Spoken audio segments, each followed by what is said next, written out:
Hi, this is Justine from ISO Matters, and as part of our 101 tips and tricks for building processes for your small business, here is today's tip.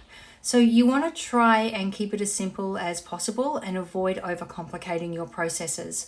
So when you're documenting your processes, try to convey 80% of your message or your learning in 20% of your text maybe. So what I mean by that is don't use long-winded explanations and descriptions of steps.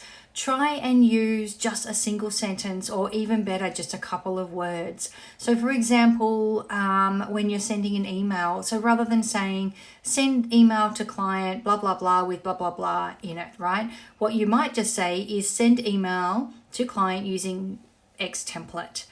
And then if you need a step to be further explained, so for example, if there's a step that actually has its own process, then you can actually build a process for that step if more information is needed.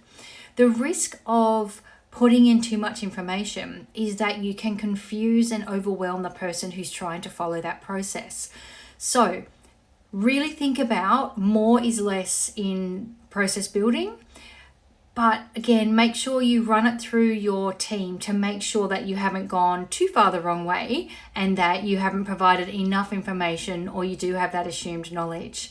So if you're a small business owner and you want to see or hear more of our 101 tips, please make sure you subscribe. And over the next 101 days, we'll be giving you a new tip on how you can process or build processes and systemize your small business. Until next time, bye.